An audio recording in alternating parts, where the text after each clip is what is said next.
90.3, 91.3, la voix du Bator. Nous sommes encore de retour dans ce studio pour bien sûr vous entretenir. Et nous, c'est le réveil international Jésus revient. Nous sommes là pour vous entretenir cette fois-ci sur ce qui concerne les lois de la restitution. Mais bien avant, je vais demander à notre premier gestionnaire de nous introduire dans le bain. Cri de guerre, Jésus. Cri de guerre, Jésus. Cri de guerre, Jésus. Cri de guerre, Jésus. Cri de victoire, Jésus, Jésus, Jésus. Cri de victoire, Jésus, Jésus, Jésus. Cri de victoire, Jésus, Jésus, Jésus. Cri de terreur. Jésus. Alléluia. Shalom, shalom. Shalom. Peuple de Dieu. Shalom, mon bien-aimé Éloge. Shalom à tous les serviteurs de Dieu sur le plateau de la radio Bateau. Voilà, nous sommes encore là une fois de plus. Oui, afin de ramener les brebis perdues du Seigneur Jésus-Christ dans sa bergerie. Alléluia. Bien avant de commencer, j'aimerais recommander ce moment entre les mains du Seigneur Jésus-Christ. Nous allons ouvrir le bal. Père céleste, Dieu d'Abraham, d'Isaac et d'Israël, céleste Dieu d'Abraham, d'Isaac et d'Israël, nous voulons te recommander toutes choses. Nous te prions d'introduire, de conduire, de commencer et d'achever ce. Nous allons présenter le plateau. L'homme que vous venez d'entendre, c'était bien sûr l'apôtre Abraham. Et à sa gauche se trouve l'évangéliste Élie. Alléluia. Amen. Shalom, shalom, Shalom. Dieu, que le Seigneur Jésus-Christ vous bénisse. Alléluia. Oui. Ce matin, nous sommes là pour encore vous exhorter. Alléluia. Puisque nous sommes à la fin des temps. Oui. Et le Seigneur nous envoie encore ce matin pour vous parler. Alléluia. Que le Seigneur Jésus-Christ vous bénisse. Amen. Et à sa droite, nous avons l'apôtre Pierre. Shalom, shalom, peuple de Dieu, que le Seigneur vous bénisse abondamment. Désolé pour la voix qui est un peu cassée. Oui. Et ce matin encore, Joël 2, 1, qui nous dit « Sonnez de la trompette en Sion, faites-la retentir sur ma montagne sainte, que tous les habitants de Diara tremblent, car le jour de l'Éternel vient, car il est proche. » Donc nous sommes là ce matin pour encore sonner de la trompette. Et nous prions notre Seigneur, notre Dieu Jésus-Christ, qu'il fasse tomber les murs afin que les habitants de cette contrée paisible, cette belle contrée, bien sûr, donnent leur vie au Seigneur Jésus. Amen. Et oui, à la droite de l'apôtre Pierre, nous avons le docteur Abraham. Shalom. Oui, shalom, shalom, Papa Éloge. Que le Seigneur soit béni. Que la grâce et la paix reviennent à notre Seigneur Jésus. Pour saluer les habitants ce matin, j'aimerais rappeler l'histoire de 10 vierges. Oui. Voilà, à une heure tardive de la nuit, au milieu de la nuit, il est dit, il y a une voix qui se fit entendre et qui dit, voici l'époux, allez à sa rencontre. Et nous croyons que la voix qui dit, voici l'époux, c'est nous les ministres de la parole qui devons présenter le véritable époux qui est Christ. Oui. Donc ce matin, nous sommes à la radio pour dire à la population de Diara que voici l'époux qui est Jésus-Christ. Que le Seigneur nous bénisse. Amen. Et nous avons aussi la présence de notre frère Silas qui est donc chargé de faire la...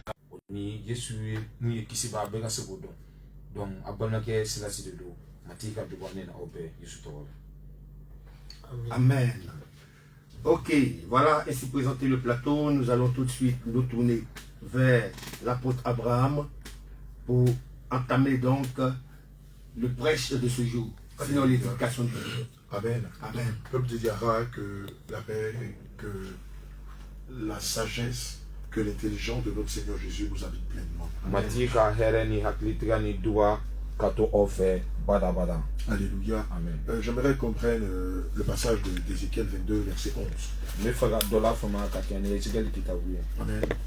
Il y a quelque chose de profond qu'on retrouve dans ce passage qui malheureusement se rattache à la conduite de plusieurs personnes ici dans la ville de Diara.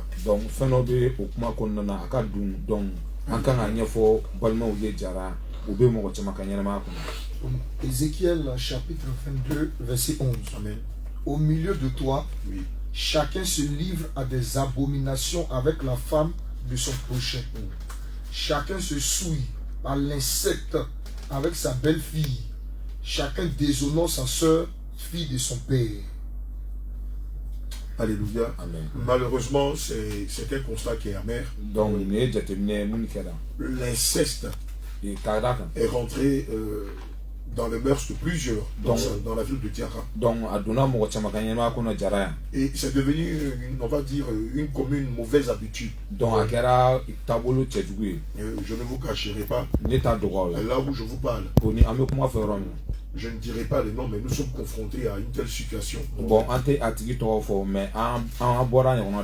Où l'oncle couche avec sa nièce. Où le cousin qui est marié couche avec sa cousine. Où le père couche avec sa fille.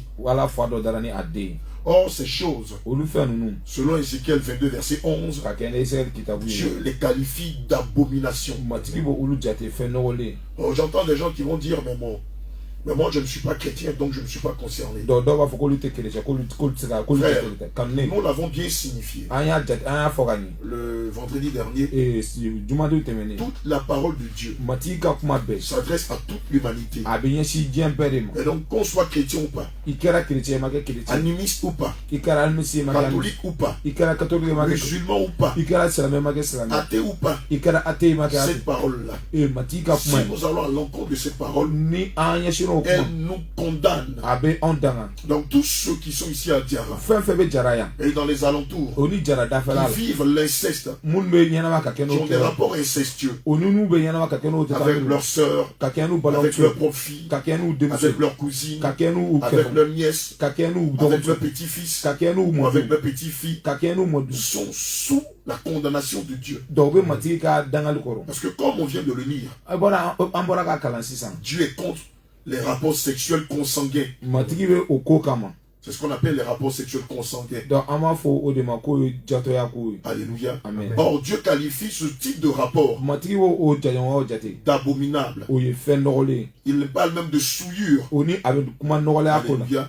Il parle de déshonorer. Alors que ce soit l'abomination, la souillure, ou le fait de déshonorer quelqu'un, ces choses sont aussi liées à des rapports sexuels consanguins. Or, en l'espèce, Dieu est contre les rapports sexuels incestueux. Alléluia. Amen. On va même prendre le livre de Lévitique 18. Alléluia. Lévitique 18, verset 6. À partir du verset 9. À partir du verset 9, je lis. Tu ne découvriras point la nudité de ta sœur. Tu ne découvriras point la nudité de ta sœur. Fille de ton père. Fille de ton père. Ou fille de ta mère. Alléluia. Né dans la maison ou né hors de la maison. Tu ne découvriras point la nudité de la fille de ton fils. Ou de la fille de ta fille. Car c'est ta nudité. Tu ne découvriras point la nudité de la fille de la femme de ton père. Née de ton père. C'est ta sœur. Tu ne découvriras point la nudité de la sœur de ton père. C'est la proche parente de ton père. Tu ne découvriras point la nudité de la sœur de ta mère. C'est la proche parente de ta mère. Tu ne découvriras point la nudité du frère de ton père. Tu ne t'approcheras point de sa femme. C'est ta tante.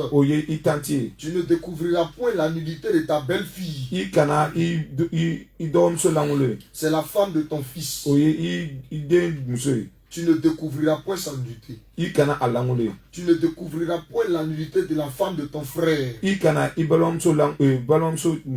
C'est la nudité de ton frère. Tu ne découvriras point la nudité d'une femme et de sa fille. Tu ne prendras point la fille de son fils. Tu nie la fille de sa fille. Pour découvrir leur nudité. Ce sont tes proches parents. C'est un crime. Alléluia. Comme je le disais tantôt, le constat ici à Diarra est amer. On vient de lire le livre de Lévitique 18, versets 9 à 17. Et on voit que le Seigneur met le doigt sur ses tares, sur ses souillures, sur ses abominations qui sont récurrents ici à Diara. Comment tu peux comprendre qu'un frère peut sortir avec sa soeur? Comment tu peux comprendre qu'un cousin puisse sortir avec sa cousine? Comment tu peux comprendre qu'ici à Diara, il y a des personnes qui disent qu'elles sont croyantes et qui sortent avec leur nièce, qui sortent avec leur neveu, ils sortent avec leur propre fille. Bien aimé, ce n'est pas des paroles en l'air. Je le dis tantôt, c'est les choses que nous vivons ici même dans cette ville. Mais comment est-ce que la ville ne peut pas être frappée par Dieu? Comment est-ce que le malheur ne peut pas frapper ces foyers-là? Comment est-ce que la main de Dieu ne peut pas frapper ces maisons où de telles pratiques déviationnistes sont faites? Alléluia. Amen. C'est pourquoi ce matin, nous voulons interpeller ceux-là qui sont concernés. Je sais que tu m'écoutes ce matin. C'est de toi qu'il s'agit. Trop longtemps, tu as eu des rapports sexuels avec ta propre soeur. Trop longtemps, tu as eu des rapports sexuels avec ta propre fille. Trop longtemps, tu as eu des rapports sexuels avec ta propre petite fille. Trop longtemps, tu as eu des rapports sexuels avec ta propre nièce. Bien aimé, le Seigneur te donne encore l'occasion ce matin de rentrer en toi-même et de te repentir sincèrement. Le Seigneur t'appelle ce matin à la repentance, à faire ton mea culpa. Bien aimé, tu t'imagines si tu meurs en ayant des rapports avec ta propre nièce. Si tu meurs en ayant des rapports avec ta propre nièce. T'imagines si l'amour vient te frapper pendant que tu as des rapports sexuels avec ta propre fille. Mais les sermons de l'imam ne vont pas changer ton statut. Les prédications du prêtre ne vont pas changer ton statut. Laissons ces deux communautés. Le pasteur, même l'homme de Dieu qui est dans la sainte doctrine, ses prières ne pourront jamais changer ton statut. Même la prédication mortuaire qu'il va faire ne va pas retourner ton âme et l'envoyer au ciel. Et donc, c'est l'occasion pour nous d'éviter toutes ces personnes qui sont sous le contrôle de démons. Parce qu'à la vérité, pour agir de la sorte, il faut être possédé par des démons. Sinon, quelqu'un qui a son bon sens, qui est animé du Saint-Esprit, ne peut jamais porter son regard sur sa fille, sur la fille de son frère, sur la femme de son frère. Quelqu'un qui est animé de la crainte de Dieu ne peut jamais porter son regard sur sa nièce, sur la femme de son père, sur la femme de son frère, ou sur l'une de ses parents. Comme le Seigneur l'a dit en Ézéchiel 22, c'est une abomination. Que le Seigneur nous bénisse. Et oui, nous allons écouter l'évangéliste Élie. Alléluia. Amen. Peuple de Dieu, que le Seigneur vous bénisse. Cela n'est pas étonnant. Comme le sujet, l'homme de Dieu aborde le sujet. Il va ajouter quelques grains de sel pour que la sauce soit bien assaisonnée. Dans le livre de Luc 17, verset 27, le Seigneur nous parle de ce sujet-là. L'homme mangeait et buvait, se mariait et mariait leurs enfants. Jusqu'au jour où Noé entra dans l'arche. Le déluge vint. Et les filles tous périrent. Alléluia. Amen. Dieu n'est pas contre le fait que l'homme mange. Dieu n'est pas fait contre nature que Dieu condamne. Et ce qui s'est passé du temps de Noé, ce sont ces pratiques-là qui existaient là-bas. Ce qui s'est passé du temps de Lot, ce sont les pratiques qui existaient là-bas.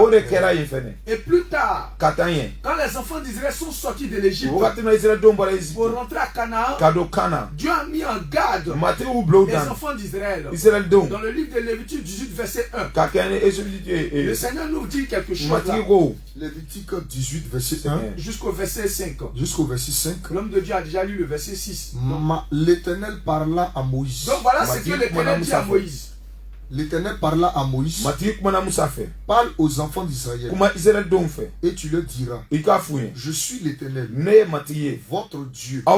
Vous ne ferez point ce qui s'est fait dans les pays d'Égypte où vous avez habité. Et vous ne ferez point ce qui se fait dans le pays de Canaan où je vous mène. Vous ne suivrez point leurs usages.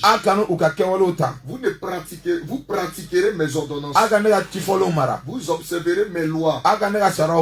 Vous les suivrez. Je suis l'Éternel votre Dieu. Vous observerez mes lois et mes ordonnances. L'homme qui les mettra en pratique vivra par elles. Je suis l'Éternel. Voilà ce que le Seigneur déclare. Le Seigneur a mis en garde les enfants d'Israël sur ces pratiques. Ces pratiques abominables. Bien aimé, derrière ces pratiques, il y a des malédictions. Et le Seigneur ne veut pas que ses enfants pratiquent ces choses. Mais les gens, pourquoi les gens pratiquent ces choses? Parce que ce pays est dédié. Cette région est dédiée au monde des ténèbres. Et ce sont les gens qui sont dans les sciences occultes pour avoir une certaine puissance, pour des finances, que le père couche avec sa belle-fille. C'est-à-dire qu'il couche avec la femme de son fils. Que la mère couche avec son fils pour avoir une certaine protection. Que le cousin, que le frère couche avec sa propre soeur, ou la soeur couche avec son propre frère, dans le but d'avoir le matériel. Parce que ces choses sont liées à des pratiques occultes abominables. Quelles sont les personnes qui le poussent à ces choses? Ce sont ces marabouts.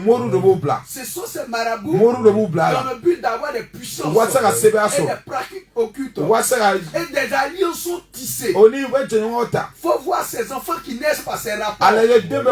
Ça fait tellement honte. Et ces enfants qui naissent deviennent des enfants mongols et des enfants possédés et des malédictions.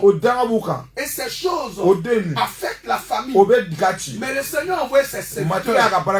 Bien aimé, la religion que tu fréquentes, ce n'est que un camouflage. Ce n'est qu'un camouflage pour juste soulager la conscience. Mais laisse-moi te dire que le salaire du péché, c'est la mort. Demeurer dans ces alliances, tu vas te retrouver tout droit en enfer. Parce que la religion ne pourra rien faire pour toi. Mais laisse-moi te dire, celui-là qui est capable de te pardonner les péchés, celui-là qui est capable d'annuler l'acte de condamnation qui pèse sur toi, c'est Jésus-Christ. C'est pourquoi le Seigneur Jésus-Christ est venu pour effacer et annuler les actes.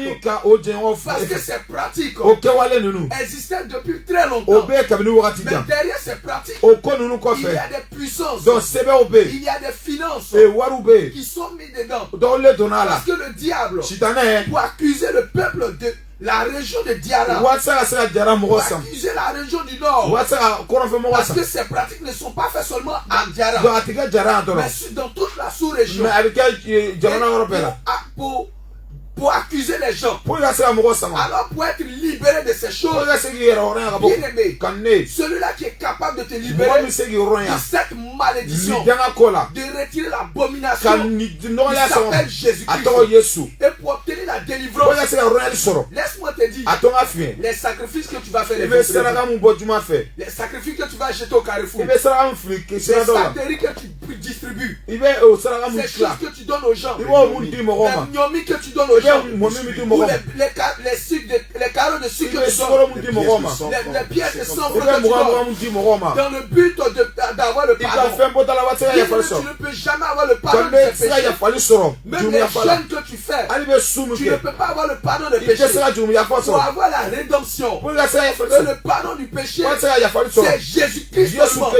Et c'est le seul moyen pour avoir le pardon du péché. Donc bien aimé, ce matin, le Seigneur t'appelle à la repentance. Alléluia. Oui, nous allons continuer en faisant le tour du plateau. Après, bien sûr, l'évangéliste Élie, nous allons nous tourner vers l'apôtre Pierre. Alléluia, alléluia. Amen. Que le nom du Seigneur soit béni. Oui. Bien-aimé, toi qui nous écoutes, tu vas nous dire sûrement que c'est ta tradition. Je te rappelle de Sodome et Gomorrhe. Eux aussi, ils avaient une tradition. Et leur tradition, c'était le péché du sexe. Ils avaient des rapports incestueux. Ils avaient des comportements qui ne glorifient pas le nom du Seigneur Jésus. Le sexe était vraiment vilipendé. Mais qu'est-ce que notre Seigneur Jésus nous dit? Est-ce qu'il aime ce type de tradition? Amos 5, 21 nous dit: je hais, je n'aime pas, je méprise vos fêtes, et je ne puis sentir vos assemblées. Tu vas me dire que c'est dans l'Ancien Testament. Je prends encore une autre sœur. Marc 7, 10. Vous abandonnez le commandement de Dieu et vous observez la tradition des hommes. Bien-aimé, l'inceste, c'est un péché grave. Tu as écouté tout à l'heure l'homme de Dieu qui a pris le livre de Lévitique. Mais quand tu regardes tout cela, le Seigneur Jésus nous dit: nul de vous ne s'approchera de sa proche parente. Mais quand tu le fais, tu es en abomination devant l'Éternel. C'est un péché très grave. Et je continue encore. Lévitique 20:11 qui nous dit: si un homme couche avec la femme de son père, si un homme couche avec sa proche parente et découvre sa nudité, ils doivent être punis de mort. Leur sang retombera sur eux. Mais tu vois dans quelle situation tu es. Tu vois dans quelle situation tu es. Le péché ne te dit plus rien. Et tu vois cela comme une normalité. Bien-aimé, ce n'est pas normal. C'est une malédiction. C'est une malédiction. Et les hommes de Dieu en ont parlé. Cette malédiction-là, l'Éternel nous dit qu'il punit l'iniquité des pères jusqu'à la 3e et la 4e génération de ceux qui le haïssent. Quand tu le fais, tes enfants sont maudits. Quand tu le fais, tes arrière-petits-enfants sont maudits. Tes activités sont maudites. Voilà pourquoi rien ne marche autour de toi. Tu vas dire qu'on t'a lancé un sort, mais le sort, c'est toi-même qui l'as cherché. Le sort vient de ton comportement. Et l'Éternel est dans sa parole. Il veille sur sa parole pour qu'elle se réalise. Notre ennemi commun, il connaît la parole. Il fait tout pour que tu te plaises dans cette relation incestueuse. Il fait tout pour que tu voies comme c'est une normalité. Quand tu demeures dedans, tu demeures dans la malédiction. Bien-aimé, rappelle-toi, nous sommes encore venus te dire ce matin que Jésus, il est le chemin, la vérité et la vie. Il n'a pas dit qu'il est un chemin, il dit qu'il est le chemin.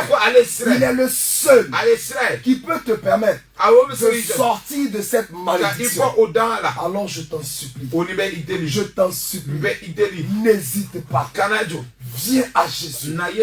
Prends contact avec les hommes de Dieu, les véritables, pour qu'ils puissent prier pour toi, pour briser cette malédiction. Shalom, shalom. Je m'arrête là pour le moment. Amen. Shalom. Et oui, à sa gauche, nous avons le docteur Abraham. Juste aussi lui arracher quelques mots concernant le sujet du jour, le sujet avec lequel nous avons décidé de démarrer l'émission. Et donc, si tu nous prends en marche sur les bandes de 91.3, la voix du bâton, sache que nous sommes à l'écoute de l'avertissement du réveil international Jésus revient. Oui, docteur Abraham. Oh, que le Seigneur nous bénisse. Amen. Nous sommes dans la joie quand il s'agit de parler du Seigneur Jésus. Ce domaine de l'insecte n'a pas commencé maintenant.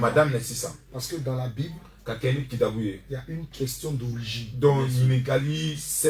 Alléluia. Amen. Genèse 19, verset 30 jusqu'au verset 38. On ne va pas tout lire. On va simplement expliquer la pensée des gens. On dit Lot est sorti de Tsoar, lui et ses deux filles. Ces filles ont eu la pensée. Elles ont dit dans leur esprit, il faut que nous continuions avec la race de notre père. Donc elles ont pris le vin. Elles ont fait boire à leur père. La première a couché avec le père. La deuxième a couché avec le père. Maintenant au verset 36 de Genèse 19, on dit les deux filles de Lot devinrent enceintes de leur père. L'aînée enfanta un fils qu'elle appela du nom de Moab. C'est le père des Moabites. La plus jeune enfanta un fils qu'elle appela du nom de Ben-Ami. C'est le père des Ammonites. Maintenant, comment Deutéronome va expliquer la situation? On va dans le livre de Deutéronome. Deutéronome chapitre 23, à partir du verset 2. Regarde l'ordre que Dieu donne. Celui qui est issu d'une union illicite. C'est-à-dire que, vous voyez comment Dieu qualifie l'union. Dieu dit que c'est une union qui est illicite. Donc ça veut dire que si ce thème-là, nous exhortons pour dire coucher avec son père, coucher avec sa nièce, coucher avec son proche parent, c'est une relation illicite. Maintenant je continue la lecture. N'entrera point dans l'assemblée de l'Éternel, même sa 10e génération. C'est-à-dire que cette malédiction-là continue jusqu'à 10e génération. Donc c'est très dangereux de commettre ce genre de pratiques. Maintenant au verset 3, regarde ce qu'il dit. Il dit l'ammonite. On avait déjà vu l'ammonite. Et le moabite n'entreront point dans l'assemblée de l'Éternel, même à la 10e génération. C'est-à-dire que l'action des filles et de leur père a engendré des malédictions. Et cette malédiction-là s'étend jusqu'à la 10e génération. Les marabouts, ils sont venus pour maudire les gens. Les sorciers, ils sont venus pour maudire les gens. Donc, pensant qu'eux, ils vont aller trouver la bénédiction sur le marabout. Le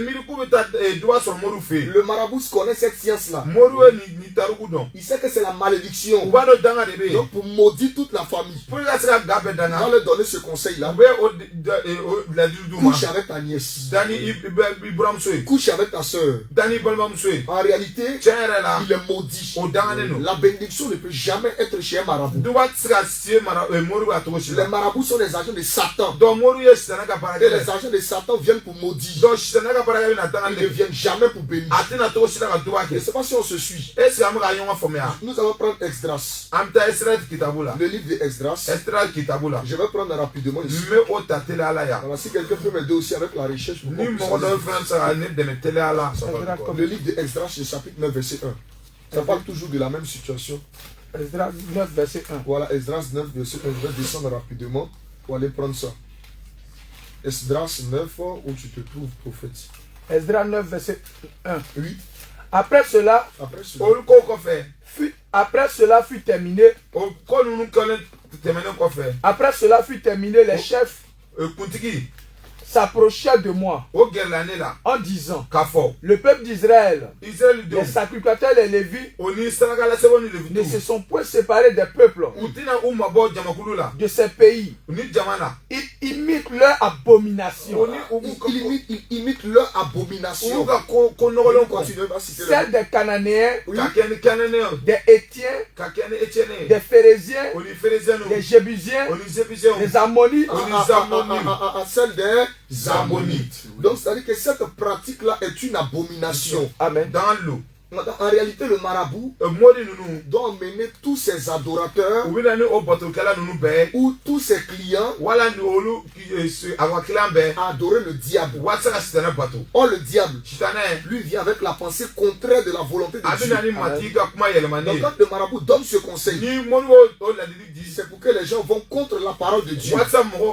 Mais malheureusement, ce marabout est dans une religion. Donc la question que je me pose, cette religion-là, quelle est la portée de cette religion? C'est pour mener des abominations. Donc, je vais m'arrêter là. Que le Seigneur nous bénisse. Amen. Amen. Alléluia. Amen. Malheureusement, c'est un constat. C'est un constat qu'on retrouve dans le meurtre ici à Diarra, qu'on retrouve dans les habitudes de beaucoup de personnes. Les habitudes qui sont issues, évidemment, du fait que ces personnes-là côtoient des marabouts, des occultistes, des féticheurs. Or, je crois pour ma part que la dernière fois que nous étions ici, nous avons dire que quiconque rentre va vers les marabouts, rentre en alliance avec des démons. Et malheureusement, beaucoup ici sont à la recherche de la richesse effrénée. Évidemment, cette façon de rechercher la prospérité, la bénédiction par des voies va les pousser à arriver des marabouts qui vont les mettre en alliance avec des démons. Et quand on rentre en alliance avec ces démons, le marabout, le féticheur va vous dire: si tu vas avoir le bien terrestre que tu recherches, si tu vas avoir le bien matériel que tu recherches, tu seras tenu de coucher avec ta mère, tu seras tenu de coucher avec ta fille, tu seras tenu de coucher avec ta nièce ou avec ta petite fille. Vous allez constater que c'est de ces rapports illicites que vont naître un groupe de personnes qu'on appelle vulgairement des enfants serpents. Alléluia. Ou les Mongoliens. Malheureusement, pour certains Mongoliens, ils naissent par des rapports illicites qu'on appelle aussi des rapports sexuels consanguins. Donc, vous avez aussi les albinos. Les albinos aussi, une partie des albinos naissent par des rapports consanguins entre cousins, entre frères et sœurs, entre oncles et neveux, entre père et fils, ou entre grand-père et petite-fille. Alléluia. Amen. Or, dans nos contrées nordiques, c'est des choses qui sont récurrentes. Alléluia. Amen. Amen, on ne le dit pas, mais c'est une vérité de palisse. Lorsqu'on lit le livre de 2 Samuel, 2 Samuel 13, verset 1. 2 Samuel 13, nous lisons le verset 1. Voilà, à partir du verset 1 au verset 10. Ok, on va prendre notre temps. Après cela, oui, voici ce qui arriva.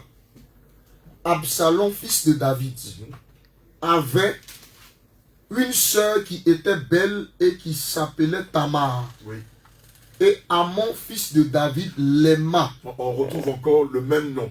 Quoiqu'ici, Amon n'est pas issu des Ammonites, mais le même nom que l'homme de Dieu a cité tout à l'heure. Ces noms qui sont issus de rapports incestueux. Les filles de Lot Et l'autre lui-même, les 2 filles de Lot, qui pour pérenniser leur race, ont été obligés d'enivrer leur père et d'avoir des rapports sexuels avec leur père. C'est de ces rapports sexuels que sont nés les Moabites. Et les Ammonites, que Dieu avait maudit de la 7e génération jusqu'à l'éternité. Et les mêmes Ammonites et les mêmes Moabites, plus tard, vont empêcher Israël de traverser leur nation et de rentrer à Canaan. Alléluia. Amen. Et donc on voit ici que Amnon est éperdument fou amoureux de sa demi-sœur Tamar. Allons-y. Amnon était tourmenté jusqu'à se rendre malade à cause de Tamar, sa sœur, car elle était vierge. Donc, il paraissait difficile à Amnon de faire sur elle la moindre tentative. Amnon avait un ami nommé Jonadab, fils de Shiméa, frère de David. Et Jonadab était un homme très habile. Donc, Amen. Amen. Ici, quand on parle de Jonadab, qui était quelqu'un de très habile, naturellement dans les Saintes Écritures, vous allez voir que le Seigneur associe aux personnes habiles les personnes qui maîtrisent l'art. On va parler de l'art de la sculpture, quelqu'un habile en sculpture, l'art du dessin, quelqu'un habile en dessin, l'art de la couture, quelqu'un habile en couture. Mais ici, le habile dont il s'agit, c'est pas quelqu'un qui avait une connaissance dans les arts. On va associer ici habile à malicieux, à rusé, à malin. Donc il avait l'esprit du diable en lui. Ce qui sous-entend quoi?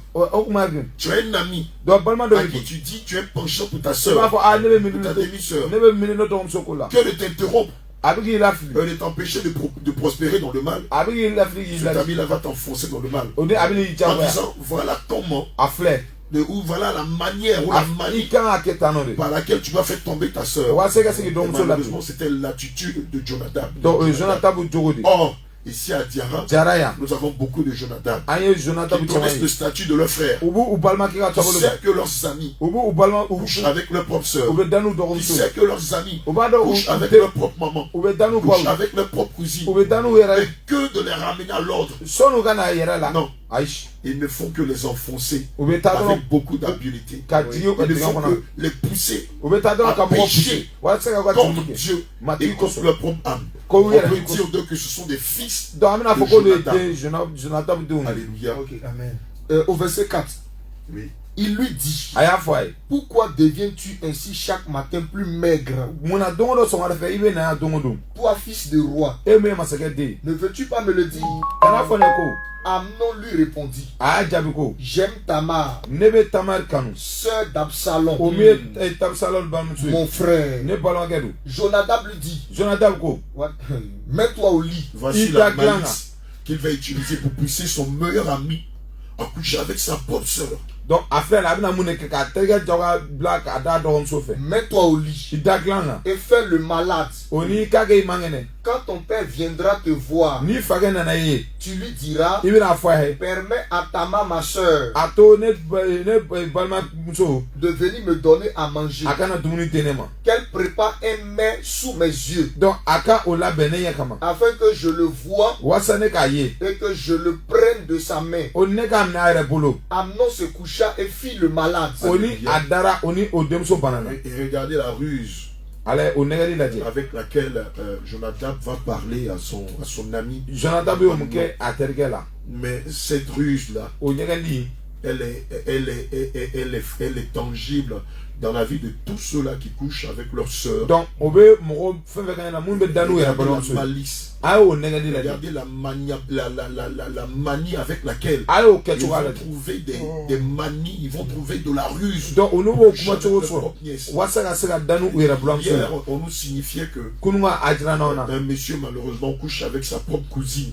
Et la ruse qu'il a eue savait qu'elle était celle-ci. Comme sa femme est constamment à la maison, animée de l'esprit de Jonadab, il va faire voyager sa femme. Il va lui dire, comme ça fait longtemps que tu as vu ta famille, voilà, un peu d'argent de poche. Achète des vivriers sur la route. Achète des cadeaux pour tes parents. Va voir ta famille. Pendant une semaine ou deux. Je pense que ça va leur faire plaisir. Et la femme pensant que son mari aime sa famille. Non. Derrière l'acte, il y avait l'esprit de Jonadab. Trouver le subterfuge. Vous faites partie sa femme de maison en même temps. Il couche avec sa propre cousine. Tout ce que lui fait l'attitude sont animés de l'esprit de Jonadab. Amen. Attends, je crois que l'homme de Dieu Pierre avait ajouté quelque chose. Alléluia. Amen. Voilà un peu dans le sens de ce que le Père dit. Quand on prend dans le livre de 1 Timothée 6, verset 10, le Seigneur nous dit que l'amour de l'argent est en effet la racine de tous les maux. En s'y livrant, certains se sont égarés, loin de la foi, et se sont infligés eux-mêmes bien des tourments. Donc c'est pas dans le sens de ce que... Alléluia. Malheureusement pour beaucoup, derrière le vice se retrouve le gain facile. Je crois que l'homme de Dieu voulait ajouter quelque chose avant que... Amen. Alléluia. Bien bon, on va le laisser continuer. D'accord. Donc je continue. Nous sommes maintenant au verset 6. Non, au verset 7. 7 maintenant. David envoya dit à Tamar, dans l'intérieur de ses appartements, va dans la maison d'Amnon, ton frère, et prépare-lui un mets. Tamar alla dans la maison d'Amnon, son frère, qui était couché. Elle prit de la pâte, la pétrit, prépara devant lui des gâteaux, et le fit cuire. Prenant ensuite la poêle, elle versa devant lui. Mais Amnon refusa de manger. Et dit, fais sortir tout le monde. Et tout le monde sortit de chez lui. Voilà. Alors Amnon dit à Tamar, apporte le mec dans la chambre, et que je la mange de ta main. Tamar prit le gâteau qu'elle avait fait, et les porta à Amnon son frère dans la chambre. Dans notre langage vulgaire, indépendamment de l'acte de l'inceste, ça s'appelle aussi les chats noirs. Le cousin qui fait un chat noir à sa cousine. L'oncle qui fait un chat noir à sa nièce. Le grand-père qui en principe est l'image de la sagesse, qui fait du chat noir à sa petite fille. Le père qui fait du chat noir à sa belle-fille. Si on me demande aujourd'hui d'où est tiré l'origine des chats noirs, c'est de ce passage. 2 Samuel 13, verset 15. Voilà, il dit les chats noirs. Voilà d'où est quitté l'origine des chats noirs, qu'on retrouve régulièrement dans nos familles. Ici à Diara, ici dans la localité de Diara, beaucoup sont des adeptes aux chats noirs, et dont le père est Absalom. Non, pardon. On continue au verset 11 maintenant. Amen. Comme elle les lui présentait à manger, il a saisi. Il s'appelle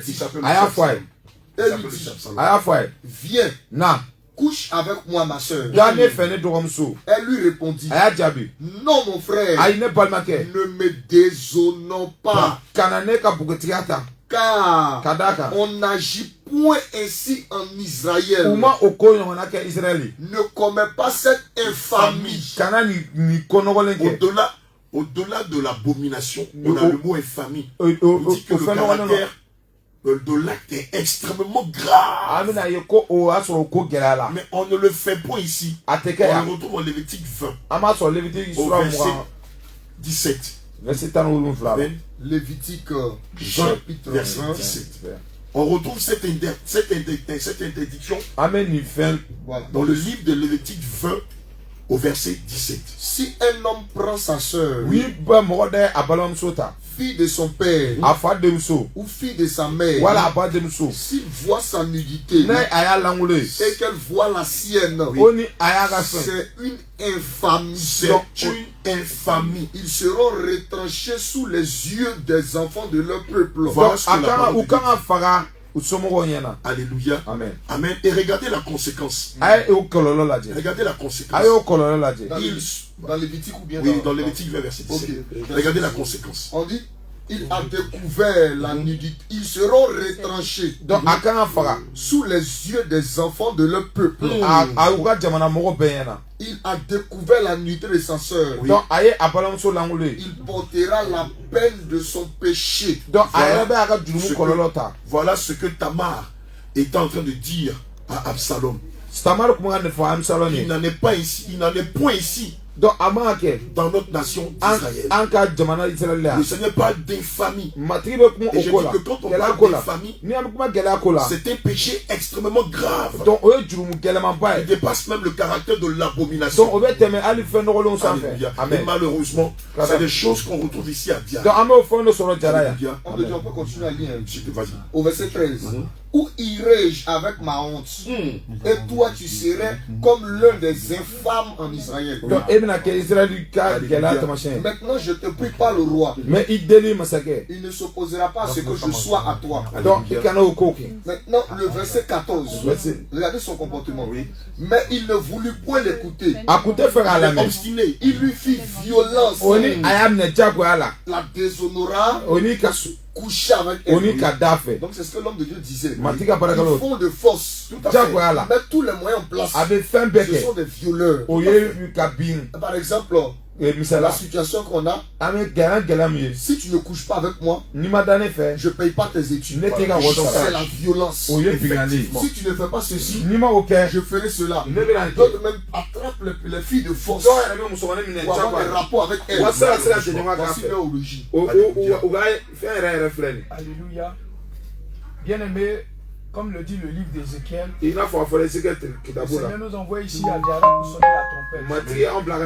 C'est cette trompette qui sonne actuellement. Parce que nous, en tant que des sentinelles, notre devoir c'est de nous mettre à la tour. Sonner la trompette pour avertir le peuple. Le Seigneur dit dans le livre d'Ézéchiel 33, verset 17. Fils de l'homme, je t'établis comme sentinelle sur la maison de Diara. Ma parole qui sortira de ma bouche, tu les avertiras de ma part. Quand je dirai à celui-là qui couche avec sa soeur, quand je dirai à celle-là qui couche avec son frère, quand je dirai à celui-là qui couche avec sa demi-soeur, avec sa cousine, avec sa nièce, parce que Dieu les appelle des méchants. Quand je dirai aux méchants, tu mourras. Si tu ne l'avertis pas, si tu ne parles pas pour détourner le méchant de sa mauvaise voie, qu'il lui sauve la vie, le méchant mourra dans son iniquité. Je demanderai son sang. Mais pour éviter que le Seigneur nous demande son sang, c'est pourquoi nous sommes ici. Ici ce matin, à la radio, pour te parler.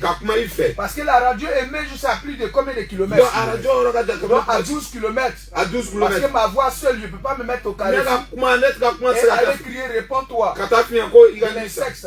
Mais au moins avec la radio, cela émet juste à 12 km. Que tu sois au champ. Pour te dire mon frère, pour te dire ma soeur, il est temps pour toi de te répondre de ces alliances que tu as tissées. Les hommes de Dieu ont révélé même les secrets derrière cela. À cause de l'amour de l'argent.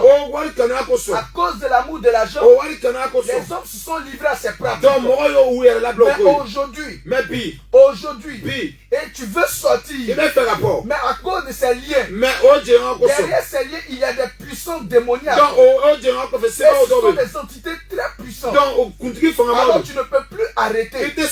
Tu veux t'en passer, tu veux arrêter, mais tu n'arrives pas. Mais laisse-moi te dire, il y a quelqu'un qui est au-dessus de cette puissance. Il y a quelqu'un qui est au-dessus de cette puissance. De cette entité démoniaque. Et cette personne s'appelle Jésus. C'est lui qui est capable de te délivrer. C'est lui qui est capable de te libérer. C'est lui qui est capable de te libérer de ce joug démoniaque, de cette puissance maléfique qui pèse sur toi.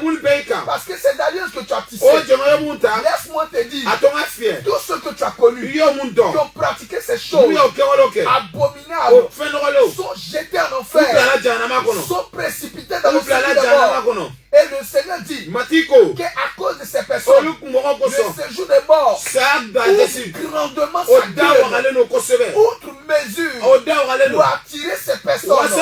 Donc, bien aimé, toi encore tu as le souffle de vie. Le Seigneur t'appelle à la repentance. Jean 1, verset 9 déclare: si vous, peuple de Diara, si vous qui êtes animés des rapports incestueux, qui avez des rapports même avec des animaux, si vous confessez vos péchés, Jésus-Christ est fidèle et juste pour vous les pardonner et pour vous purifier de tout rapport sexuel, de tout esprit de maraboutage et de toute iniquité.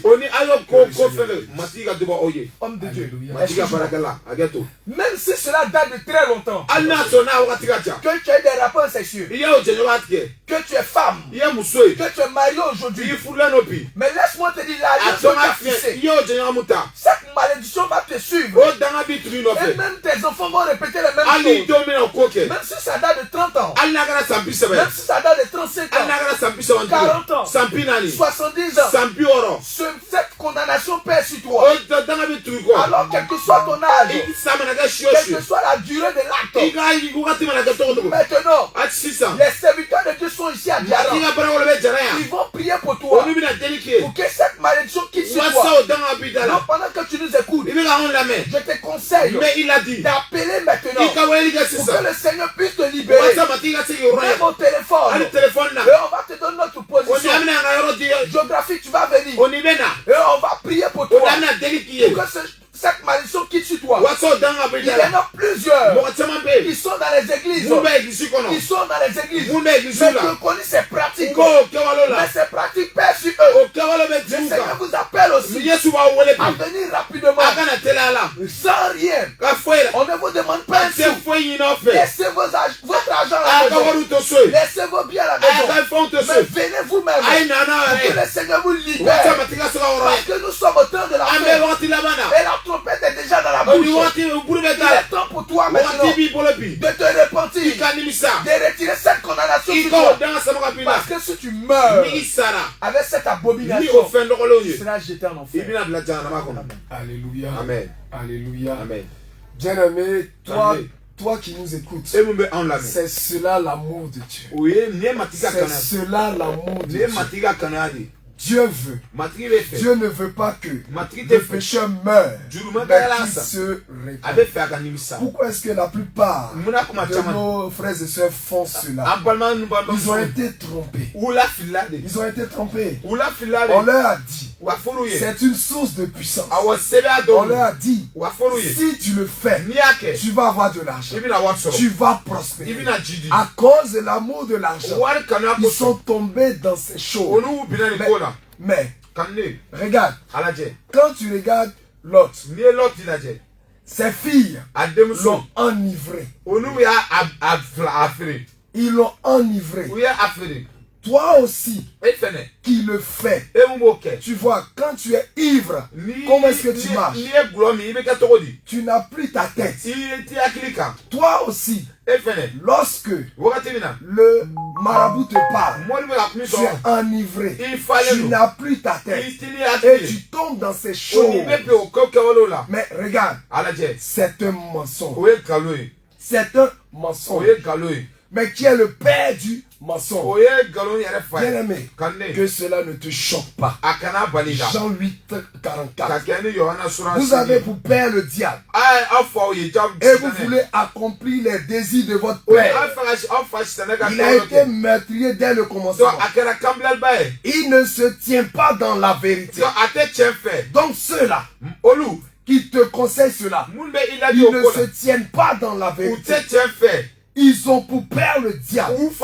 Et lui, il ne se tient pas dans la vérité. Parce qu'il n'y a pas de vérité en lui. Lorsqu'il profère le mensonge, il parle de son propre chef. Bien aimé, tu vois. Ce mensonge t'a conduit dans un gouffre. Mais la solution, c'est qui? C'est cette solution que nous sommes venus t'annoncer. La solution, c'est Jésus. Il te dit encore, je te rappelle, Jean 14, 6, il est le chemin, il est la vérité. Lui, il ne ment pas. Lui, il est la vérité. Et il te donne la vie en plus. Regarde, sûrement, toi, tu as été victime. Sûrement, ce n'est pas ta faute. Sûrement, tu étais dans des conditions où tu étais obligé d'accepter. Parce que tu as vu ta vie. Parce que si tu n'acceptes pas, on va te mettre dehors. Et tu as cédé. Mais Jésus est la solution. Jésus est la solution. Jésus est là. Il veut te libérer. Et c'est lui qui nous a envoyés dans cette terre pour te dire la vérité. Sans langue de bois.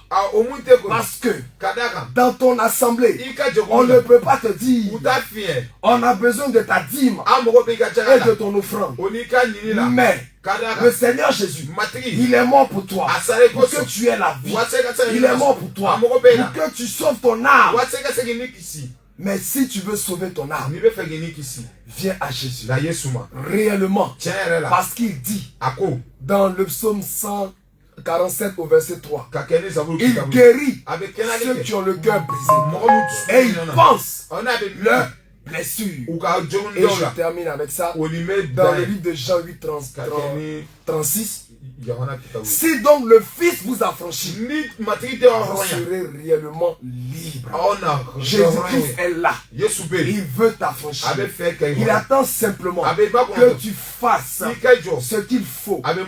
Répands-toi. Appelle les hommes de Dieu véritables qui sont là à Diara pour quelque temps. Et viens. Viens confesser. Viens te repentir. Viens faire la restitution. Ainsi, Jésus-Christ va te rétablir. Que le Seigneur te bénisse. Que le nom du Seigneur soit béni. Le bon côté de cette grâce évangélique, c'est que l'évangile ne condamne pas. Je prends Ruth chapitre 1. Je vais lire. Du temps des juges, il y eut une famine dans le pays. Un homme de Bethléem de Juda partit avec sa femme et ses deux fils pour faire un séjour dans le pays de Moab. Donc, ils sont allés faire un séjour dans le pays de Moab. Il est exactement 10h en temps universel. Et si vous venez donc de nous rejoindre sur la radio La Voix du Bâton, nous répétons que nous sommes bien sûr en compagnie du Réveil international Jésus revient.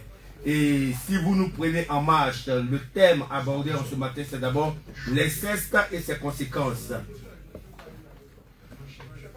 L'inceste et ses conséquences. Mais bien avant de revenir donc au verset que lisait le docteur,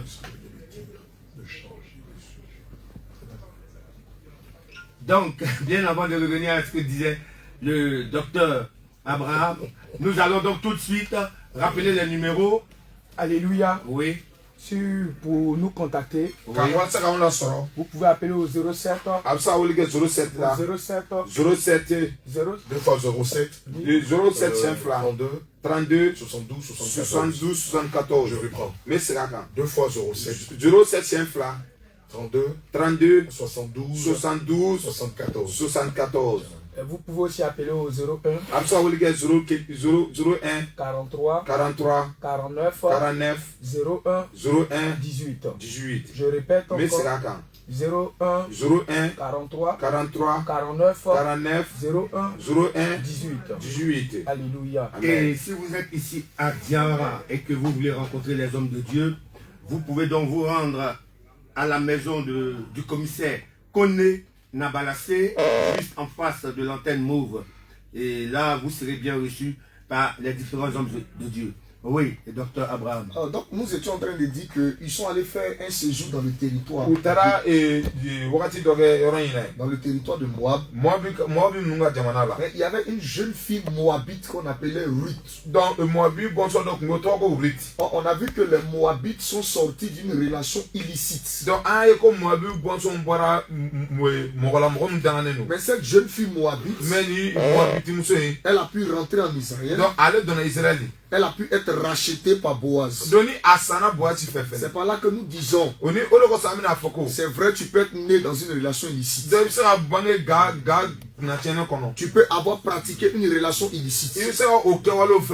Mais le véritable Boaz est là aujourd'hui.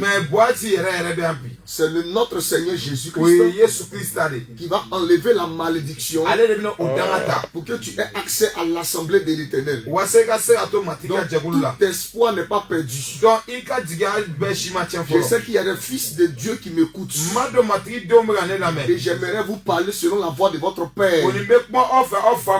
Les hommes de Dieu sont présentement là. Venez afin que cette malédiction soit brisée. Et que vous puissiez servir le Seigneur avec justice. Que le Seigneur vous bénisse et vous attire au nom de Jésus. Alléluia. Amen. Je crois que nous allons mettre le poil sur un autre point qui est aussi majeur que le point de l'inceste et de la bestialité. C'est le point de la restitution. Donc, Homme de Dieu, oui. Vu que tu as parlé de la bestialité, le Seigneur m'a mis une image à l'esprit. D'accord. Il y en a beaucoup ici qui élèvent des bœufs. Effectivement. Et quand ils sont dans les champs, ils élèvent aussi des brebis. Des brebis. Quand ils sont dans les champs avec ces animaux, ils pratiquent la bestialité avec ces animaux. Donc, ça veut dire qu'ils couchent avec ces animaux. Ils couchent avec les bœufs. Ils couchent avec des moutons, des cabris. Ils font ça dans les champs. Mais c'est une pratique qui est abominable. Et le Seigneur dit dans le livre de Lévitique 18, verset 23. Lévitique 18, verset 23. Tu ne coucheras point avec une bête. Tu ne coucheras point avec une bête. Ni faire souiller avec elle. Voilà ces pratiques-là. Alors aussi derrière ces pratiques se trouvent des alliances abominables qui sont faites. Bien aimé, pour avoir la délivrance, c'est Jésus-Christ seul qui peut te libérer. Oublie les histoires de vision que tu fais de un mois et aller faire des sacrifices et disant que non, tu seras pardonné. Bien aimé, c'est de l'amusement. Le seul moyen pour avoir la rédemption du péché, pour avoir le pardon du péché, Dieu a pourvu à ce seul moyen. Ce seul moyen, c'est Jésus-Christ. En même temps, homme de Dieu, en dehors des bêtes aussi, il y a plusieurs femmes, vu qu'elles sont dans les pratiques occultes, pour avoir de l'argent, elles ne le font pas avec leurs filles, mais elles draguent des jeunes filles, des élèves, elles leur donnent de l'argent et elles ont des rapports femmes et femmes. Ici même à Diara, elles sont nanties, elles sont des grands commerçants, mais dans les rituels qu'elles ont eu, elles ne doivent plus coucher avec un homme. Elles doivent coucher avec des femmes. Donc elles payent des jeunes filles. Elles payent les jeunes filles. Elles peuvent payer, donner beaucoup d'argent. Et coucher avec ces jeunes filles. Toi, tu nous écoutes. Tu as eu ces gens de pratique. Laisse-moi te dire, tu as été victime. Celle qui l'a fait. Elle sait pourquoi elle le fait. Parce qu'en ayant des rapports avec toi, elle récupère tes grâces. Elle récupère tes dons. Et elle fait cela pour grandir. C'est vrai. Elle grandit. Mais le Seigneur dit que la bénédiction de l'Éternel n'est suivie d'aucun chagrin. Mais cette bénédiction est suivie de chagrin. Parce qu'il y a des problèmes dedans. Elle est obligée d'aller se laver à des carrefours. Elle est obligée d'aller se dénuder. Elle peut quitter chez elle à la maison. Aller s'arrêter au carrefour. Ça, c'est un rond-point. À une certaine heure. Elle peut rentrer. Mais bien aimé, tu es devenu esclave de ces choses. Tu es une grande commerçante. Tu es ici. Et même on parle de toi. Tu es dans presque des choses. Mais laisse-moi te dire, si tu meurs dans ces choses, tu seras jeté dans le feu. Mais où tu respires encore, le Seigneur t'appelle à réponds-toi avant qu'il ne soit trop tard. Contacte les serviteurs de Dieu. Ils sont actuellement ici à Diara pour retirer cette malédiction. Toi, jeune fille, tu as eu des rapports sexuels avec des femmes, ce qui est une pratique abominable. Le Seigneur t'appelle aussi à contacter les hommes de Dieu qui vont prier pour toi et qui vont retirer cette malédiction sur toi. Alléluia. Amen. Amen. Voilà, je disais qu'on allait mettre le doigt, puisqu'on a moins d'une heure devant nous. Donc on va mettre le doigt sur la restitution. Voilà, donc je vais laisser le champ libre aux hommes de Dieu d'intervenir. Alléluia. Amen. Homme de Dieu, on va prendre Romains 13 à partir du verset 8.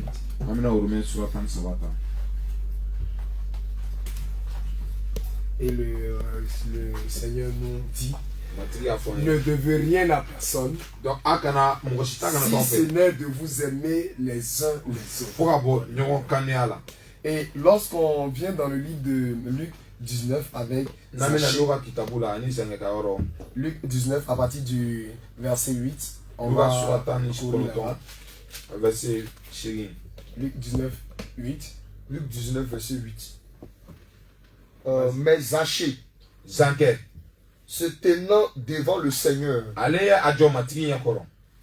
lui dit: voici, Seigneur, je donne aux pauvres la moitié de mes biens. Et si j'ai fait tort de quelque chose à quelqu'un, je lui rends le quadruple. Jésus lui dit: le salut est entré aujourd'hui dans cette maison, parce que celui-ci est aussi fils d'Abraham. Amen. Bien aimé, tout à l'heure on a parlé d'un sujet qui est très important. Tu te retrouves dans ces histoires d'inceste. Il faut que tu fasses la restitution. Qu'est-ce que ça veut dire? C'est vrai. Tu peux te mettre dans ta chambre et demander pardon au Seigneur Jésus. Il va sûrement te pardonner. Mais cela ne suffit pas. Il faut que si tu es un homme marié, il faut que tu l'avoues à ta femme. Il faut que tu l'avoues. Bien sûr, cela ne se fait pas de manière directe. Il va y avoir une préparation. Si tu ne fais pas cela, le péché, c'est vrai, est effacé. Mais les conséquences du péché ne sont pas encore effacées. Prenons le cas de David. David qui a pris la femme de Uri. Il a couché avec elle. Et comme si cela ne suffisait pas, il a fait tuer son mari. Mais bien aimé, David a demandé pardon au Seigneur. Il a jeûné. Il a fait une repentance sincère. Mais l'enfant est mort. L'enfant est mort. Donc la conséquence, tant que tu ne fais pas la restitution, la conséquence demeure. Et là, tu vas payer cette conséquence. Donc c'est dans ce cadre de l'inceste. Mais la restitution a un volet beaucoup plus large. Et je sais que les hommes de Dieu vont sûrement intervenir. Que le Seigneur nous bénisse.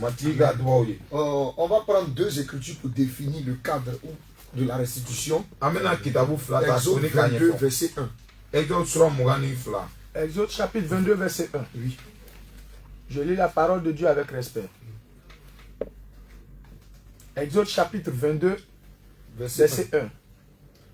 Si un homme dérobe un bœuf ou un agneau et qu'il l'égorge ou le vend, il restituera 5 bœufs pour le bœuf et 4 agneaux pour l'agneau.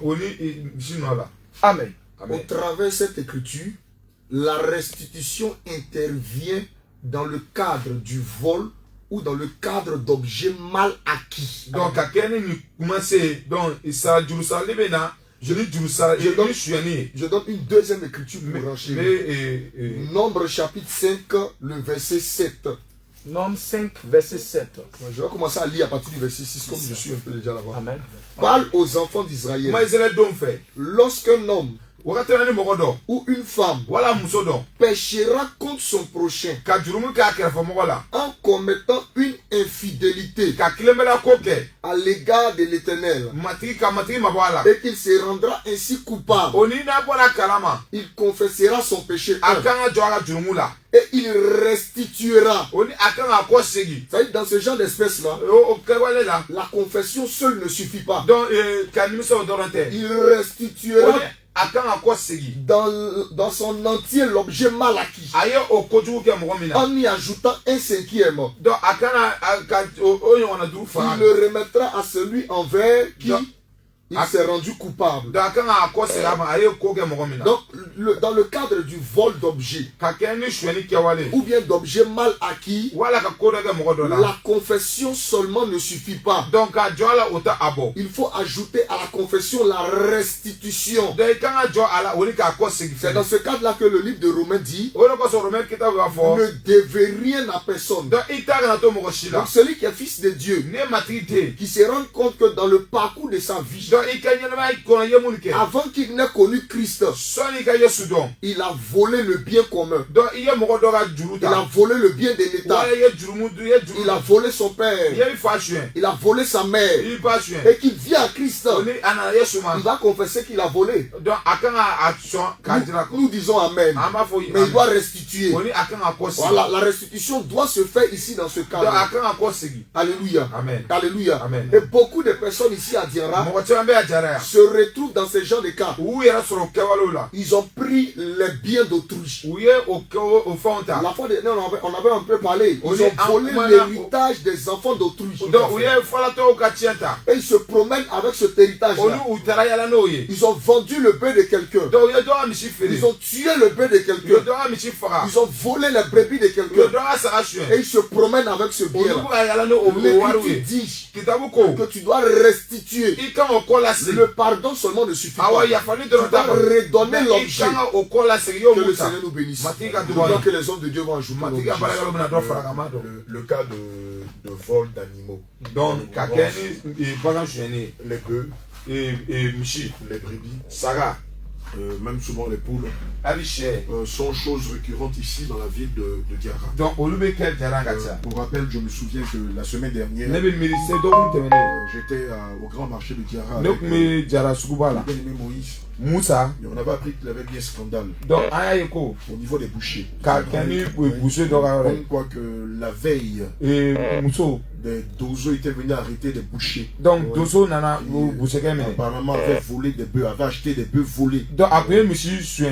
Et donc, j'ai écouté ça furtivement. Et Moïse me signifiait que c'est quelque chose de récurrent. Le cas de vol de bœufs. Et donc, Les Dozo accompagnés font un peu le rôle de la police ici. Donc, aident les gendarmes à arrêter ceux-là qui commettent des forfaitures. Donc, c'est le lieu pour nous de nous adresser à ce genre de personnes. Bénis le nom du Seigneur Jésus. Parce que les ondes de Radio Bateau ne se limitent pas qu'à la ville de Diarra. Elles vont au-delà de la ville de Diarra. Donc, sûrement, un voleur de bœuf, un voleur de moutons est en train de nous écouter actuellement. Et donc c'est pour toi que le Seigneur a bien voulu que nous mettons le doigt sur cette nature que tu as qui n'est pas conforme à la parole de Dieu. Alléluia. Amen. C'est paradoxal, mais lorsqu'on lit Exode 22, le premier paragraphe d'Exode 22 parle de vol de bœuf.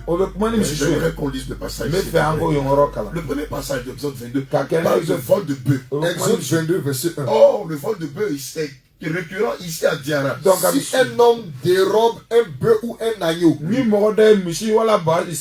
et qu'il l'égorge ou le vende, il restituera 5 bœufs pour le bœuf et 4 agneaux pour l'agneau. Voilà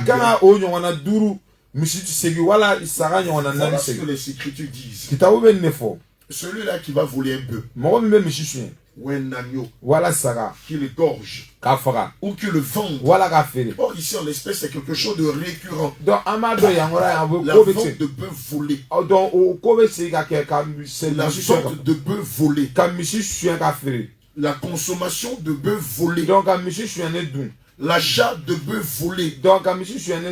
Au marché, on nous disait que c'était quelque chose de récurrent. C'est pas la première fois que les bouchers de la ville allaient acheter les bœufs à l'abattoir de Korogo ou avec les propriétaires, ils les achètent sur le marché noir. Or, qui dit acheter des bœufs au marché noir parle de vol et de recel. Alléluia. Amen. Or, que ce soit le vol ou la recel, ce sont des actes qui sont délictueux. Non seulement pour la loi humaine, mais ils sont délictueux pour la loi céleste. Or, en ce qui concerne les délits de la loi céleste, on ne va pas te jeter à la prison civile de Korogo. Non. Peut-être que tu as l'habitude de voler des bœufs que tu revends. Tu as l'habitude de voler des moutons que tu revends. Sûrement on ne t'a jamais attrapé. Mais si tu ne fais pas, si tu ne demandes pas pardon à ces propriétaires à qui tu as volé ces bœufs, et que tu penses t'en tirer à bon compte, frère, tu es mal barré. Parce qu'ici en l'espèce, sur Exode 22, verset 1er, le Seigneur recommande de rendre ce qu'on a volé et d'ajouter 5 bœufs qu'on a volé. Or, si tu penses pouvoir t'en tirer à bon compte, oui, c'est vrai, on t'a jamais arrêté. Les Dozo de Diarra t'ont jamais arrêté. La brigade de la gendarmerie de Diarra ne t'a jamais arrêté. Mais il y a une brigade céleste qui tous les jours enregistre des actes de vol. Tous les jours, boucher de Diarra enregistre des actes de recel. Un jour ou l'autre, tu finiras par rendre fidèlement ce que tu as volé. Mais ce pardon, c'est restitution. Ça va se faire où? Je l'ai dit tout à l'heure. Ce n'est pas la prison civile de Korogo. Il y a une prison civile qui est céleste. Il y a une prison éternelle qui est céleste. Elle, de gré ou de force, tu vas vomir les bœufs. De gré ou de force, tu vas restituer les bœufs. Mais dans quelles conditions? Après ta mort. Après ta mort. Quand on lit Hébreux 9, verset 27, qu'est-ce que la Bible dit? C'est après ta mort que tu vas restituer ces bœufs-là. C'est après ta mort que tu vas demander pardon. Mais le drame, c'est que lorsqu'on meurt, après avoir commis des actes de vol, après avoir commis des actes de recel, tous les pardons que tu vas donner, que tu vas demander, n'auront plus de valeur. Toutes les restitutions que tu vas faire après ta mort, malheureusement, n'auront plus de valeur. Toutes les repentances, toutes les miséricordes que tu vas demander après ta mort n'auront plus de valeur. C'est pourquoi Hébreux 9, verset 27. Et comme il est réservé au voleur de bœuf de vivre ou de mourir une seule fois, comme il est réservé au receleur de bœuf, au boucher qui achète des bœufs volés, au boucher qui achète des moutons volés, de mourir une seule fois. Après quoi vient le jugement. Frère, de peur que le Seigneur ne te juge pour tes actes de vol de bœuf, tes actes de vol de terre. Les hommes de Dieu, il n'y a pas seulement que les bœufs qu'ils volent ici. Ils volent le coton, qu'ils vont le revendre. Là, à coton ivoire. Ils volent l'anarcade, qu'ils vont le revendre en arcade ivoire. Ils volent la canne à sucre, qu'ils vont la revendre dans des sociétés de canne à sucre. Alléluia. Amen. Mais frère, toi tu es concerné par cette chose. Ouais, tu te frottes les mains, tu as eu la manière de te faire de l'argent. Un jour ou l'autre, ils vont t'attraper. Si la justice des hommes ne te rattrape pas, la justice de Dieu, elle finira par te rattraper. Et c'est là le bas blesse. C'est là le drame. La Bible dit que là où se trouve, là où il y a les grincements dedans, selon Matthieu verset 33, là où il y a les grincements dedans, là où il y a les regrets, mais tes regrets ne pourront pas changer le statut de ton âme après ta mort. Tes pleurs, d'ailleurs même là-bas quand on pleure, les larmes ne coulent même pas. Tes pleurs ne pourront pas changer le statut de ton âme. Tes cris, tes repentances, tes secours, sauve-moi, ne pourront pas changer le statut de ton âme. Le statut de ton âme, tu dois le changer maintenant. En reconnaissant tes torts, en te repentant de tes péchés, en les savouant, en allant vers les propriétaires. Parce que ces propriétaires réclament justice. Non seulement ils réclament justice, mais ces propriétaires réclament réparation. Et donc ils attendent de ce voleur-là. Non seulement que tu avoues tes fautes, mais tu leur rends leur peu, tu leur rends leur dette, tu leur rends leur champ, tu leur rends leur héritage, tu leur rends leur canne à sucre que tu as volé, leur peu que tu as volé, leur mouton que tu as volé, leur arcade que tu as volé. Et ajoute à cela, comme il est dit en Exode 22, au verset 2, qu'il y a une restitution au centuple. Ainsi, la malédiction, la condamnation au ciel sera révoquée. Alléluia. Comme le Seigneur le déclare dans le livre d'Ecclésiaste 8:8. Ecclésiaste chapitre 8, verset 8. Et le livre de Proverbes chapitre 1, verset Proverbes chapitre 6, verset 1 à 6. Les hommes de Dieu ont beaucoup parlé. Il y a eu ici plusieurs situations qui sont déroulées. Les gens sont allés braquer et ils sont allés agresser des gens. Et tu allais prendre plusieurs choses. Ecclésiaste 8:8. Écoute très bien. L'homme n'est pas maître de son souffle pour pouvoir le retenir. Il n'a aucune puissance sur le jour de la mort. Il n'y a point de délivrance dans ce combat. Et la méchanceté ne saurait sauver les méchants. Voilà ce que les Écritures déclarent. Alors toi tu dois encore des gens. Tu sais que tu as fraudé. Tu sais que tu as commis le délit. Tu as fait beaucoup de choses. Le Seigneur te dit que tu n'es pas maître de ton souffle. Tu dois le retenir. Il n'y a aucune puissance sur le jour de la mort. Et il n'y a point de délivrance dans ce combat. Et le méchant ne saurait sauver la méchanceté, ne saurait sauver le méchant. C'est pourquoi le Seigneur dit dans le livre de Proverbes 6, à partir du verset 1 à 5. Bien aimé, toi tu as pris des dettes. Même aussi homme de Dieu. Les gens souscrivent. Prennent des crédits à Move. Ils prennent des crédits à MTN. À Orange. Maintenant quand ils vont à la cabine, il dit qu'il faut souscrire. Il ne faut pas faire direct. Parce que si tu fais direct, Move, Orange et MTN vont récupérer. Donc il faut souscrire. alors il souscrit.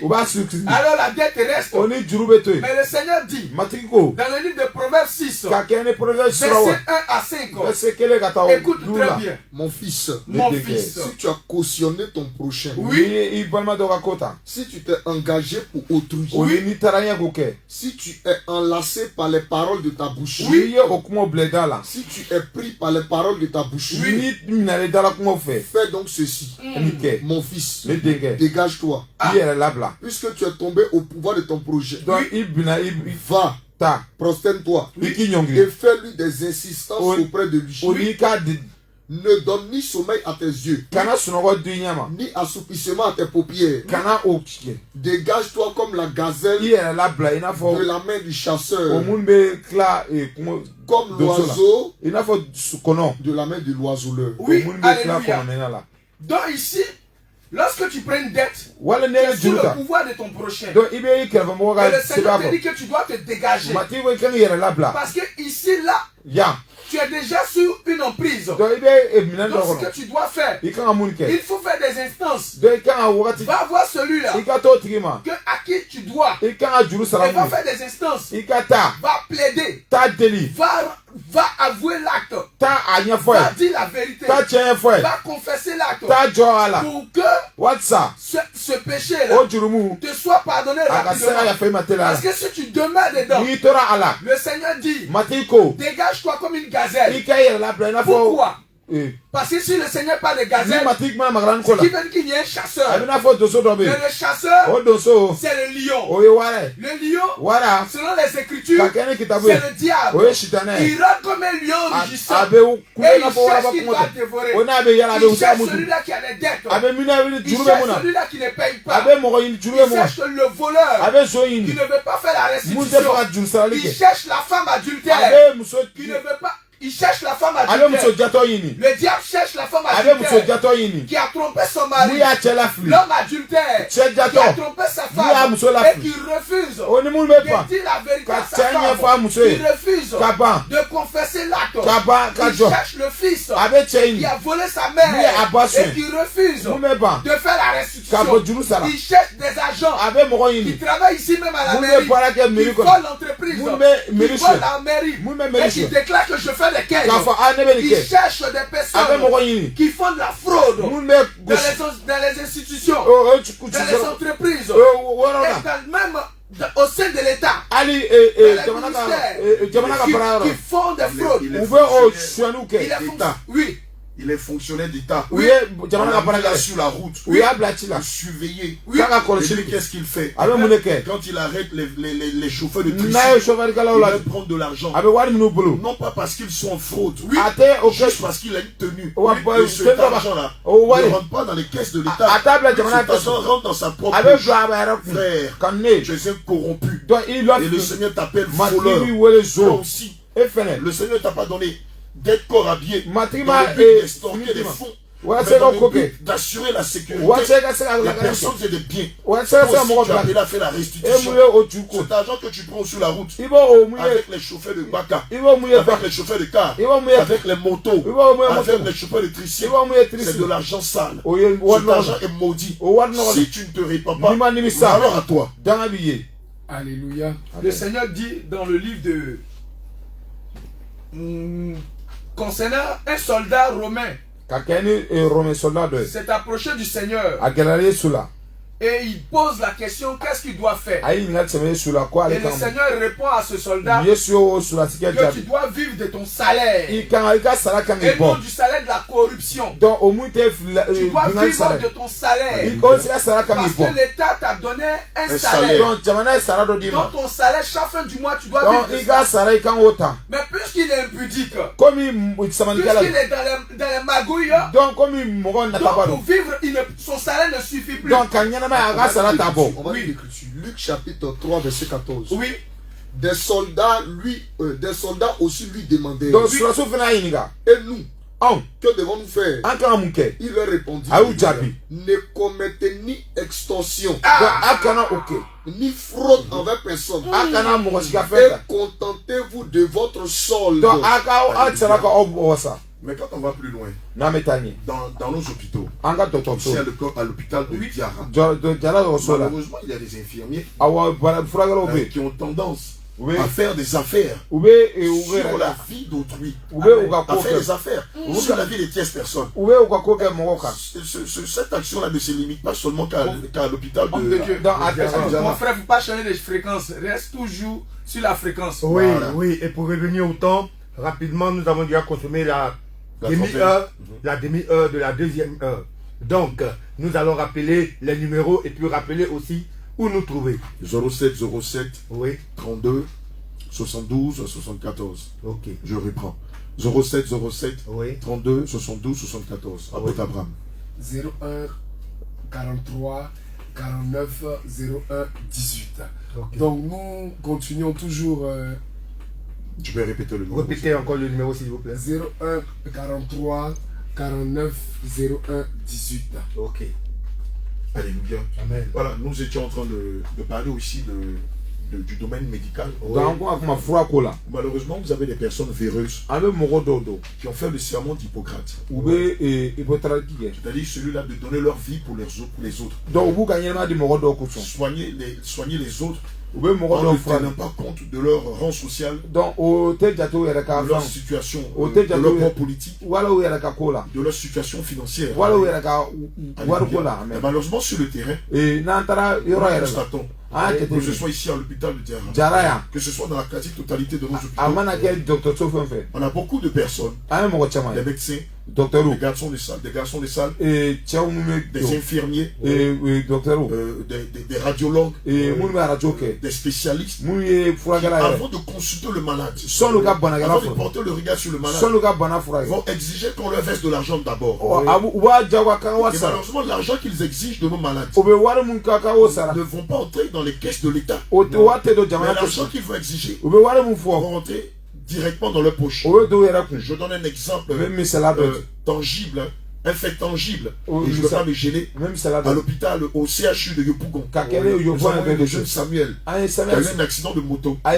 Et il a été conduit au CHU de Yopougon en urgence. Et les urgentistes vont lui demander de faire des examens, une radio, un scanner.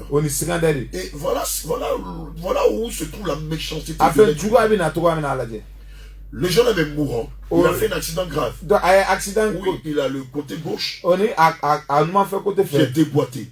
L'épaule gauche qui est déboîtée. Et il est mourant. Le radiologue lui dit de faire la même radio. La radio coûtait 150 000. En principe, il avait droit qu'à une seule radio. Et un seul scanner. Mais lorsqu'on regarde le reçu de la radio, le radiologue nous demande de faire 2 fois la même radio. Et donc, du coup, le prix de 100 000 va passer au double, à 300 000. Les autres de Dieu m'ont appelé et m'ont dit, on ne comprend pas, on nous demande de faire 2 fois la radio. Je leur dis, faites attention, c'est une arnaque. Et donc, le temps de réunir l'argent, le radiologue et son équipe vont descendre. Le lendemain, une autre équipe va prendre le relais. La seconde équipe regarde la radio. Ils disent aux hommes de Dieu, mais qui vous a demandé de faire 2 fois la même radio? Mais c'est du vol. C'est du vol. On ne peut pas vous demander de faire 2 fois la même radio. Pour le même résultat, ils ont barré la première et la seconde radio. Ils vont dire d'aller faire une seule radio. Et c'est comme ça qu'on est échappé à une bande d'escrocs qui s'appellent les médecins, les spécialistes, qui sont dans nos hôpitaux et qui ne tiennent pas compte des mourants, mais qui ne regardent qu'à leur ventre et à leur bas-ventre. Amen. C'est pourquoi Matthieu 9, verset 13 déclare: allez apprendre ce que signifie Je prends plaisir à la miséricorde et non au sacrifice. Car je ne suis pas venu appeler des justes, mais des pécheurs. Des personnes qui ont fait le sermon d'Hippocrate et qui sont prêts à sacrifier des vies humaines. Ce dont je parle. Beaucoup d'Ivoiriens en sont victimes. Non seulement en Côte d'Ivoire, au Togo, au Bénin, au Nigeria, dans plusieurs pays. Les personnes sont victimes de cela. Mais on a peur d'en parler. Je vous avoue que j'étais tellement exacerbé par la situation. Au sortir du siège de Yopougon, j'ai voulu faire une vidéo pour interpeller le ministre de la santé publique de Côte d'Ivoire. Pour lui dire, monsieur le ministre, c'est par nos voix que le président a été élu. Mais voici comment vos électorats sont traités au siège de Yopougon. Des personnes qui sont censées être les garants de nos vies sont celles-là qui occasionnent nos morts. Qu'une enquête soit menée. Nous avons des témoins qui pourront confirmer ce que je dis. Et moi-même, je suis témoin de ce qui s'est passé au siège de Yopougon. Et voilà ce qui malheureusement se passe. Or, ces personnes, quand vous allez les rencontrer, elles vous diront, je suis croyante, je suis chrétienne, je suis musulman, je suis de telle religion. La Bible dit quoi? Que la religion sans tache ni ride consiste à prendre soin des veuves, de l'orphelin et de l'étranger. Mais on ne peut pas vous confier la vie de quelqu'un et vous précipiter à l'extirper de la mort tant que vous n'avez pas votre gain. Même pas les factures de l'État. Même pas l'argent qui doit rentrer dans les caisses de l'État. Tant que vous n'avez pas votre argent, vous n'allez pas traiter le malade. Mais c'est une malédiction. Dans ce cas-là, vous faites quoi là? Vous débarrassez le plancher et allez faire un autre métier. Si vous n'aimez pas le métier qu'on fait, quand on est passionné par un métier, la première des choses qui la démontre, c'est qu'on donne sa vie pour les autres. Si j'ai décidé de faire l'armée, je donne ma vie pour ma nation. Si j'ai décidé de rentrer dans le corps médical, la primeur, selon le sermon d'Hippocrate, c'est de donner sa vie pour les autres. Quelle que soit leur religion, leur politique ou leur situation socio-financière. Mais aujourd'hui, malheureusement, dans ce corps-là, les gens ne tiennent plus compte de la vie. Malheureusement. Alléluia, alléluia. Comme l'homme de Dieu l'a dit, quand vous décidez de faire quelque chose, il faut donner votre vie. Quand vous décidez d'être homme de Dieu, il faut dire la vérité. Quoi que cela vous coûte. C'est vrai que nous sommes venus à Diarra. Nous sommes en train de dire des vérités. Et malheureusement, cela dérange. Mais on est obligé de le dire. Parce que nous sommes des sentinelles. Et la sentinelle, lorsque nous allumons sur la lumière, nous ne pouvons pas mettre ça sous le lit. Nous sommes obligés de mettre ça sur le lampadaire. Pour que le peuple de Dieu voie ses iniquités et se détourne de cela. La parole de Dieu nous dit dans le livre de Matthieu 5, verset 8, heureux ceux qui ont le cœur pur, car ils verront Dieu. Tant que tu ne fais pas ta restitution, tu n'as pas un cœur pur. Tous ceux qui ont volé, qu'ils soient dans le corps médical, qu'ils soient ici à Diarra, quelle que soit leur position, vous devez faire votre restitution. Sinon, lorsque le livre d'Hébreux 9, 27 va s'accomplir, il est donné à un homme de mourir une seule fois. Après quoi vient le jugement. Tu ne pourras pas passer par ce jugement-là parce que tu n'as pas fait ta restitution. Jésus-Christ est là. En ce jour, la parole de Dieu nous dit dans le livre d'Ésaïe 55, 6 à 7. Cherchez l'Éternel pendant qu'il se trouve, invoquez-le tandis qu'il est prêt. Que le méchant abandonne sa voie, que le méchant restitue, que le voleur restitue ce qu'il a volé, que le malfaiteur restitue ce qu'il a volé. Ainsi, il sera appelé un cœur pur et il sera Dieu. Mais ce n'est pas encore fini. Toi, tu dis, mais comment je vais faire cette restitution? Le Seigneur Jésus te dit dans le livre de Matthieu 11. Venez à moi. Vous tous qui êtes fatigués et chargés, je vous donnerai le repos. Il n'y a de repos quand Jésus, après ta restitution, tu auras le repos. Viens voir les hommes de Dieu véritables. Ils vont te conduire. Ils vont t'aider. Vous allez prier. Vous allez mettre cela en prière. Et vous allez faire cette restitution. Sûrement, toi tu as volé la CIE. Toi tu as volé la Sodeci. Tu dis mais comment je peux faire cette restitution? Le Seigneur Jésus, il est le véritable. Il a dit, venez à moi, vous tous qui êtes fatigués et chargés, je vous donnerai le repos. S'il te plaît, il faut expliquer comment on vole la CIE, comment on vole la Sodeci. Parce que les gens là vont dire qu'ils n'ont jamais volé. Ils vont dire qu'ils n'ont jamais volé. Homme de Dieu, ils mettent des dispositifs sur leur compteur pour ne pas que le compteur tourne comme il faut. J'ai vu la scène. Alléluia. Amen. Voilà, c'était dans notre cours à Treichville. C'était l'ancien compteur. Donc il y a la partie circulaire là qui ne fait que tourner. Et le compteur se déclenche. On prend une aiguille. On fait entrer. On bloque la partie circulaire là.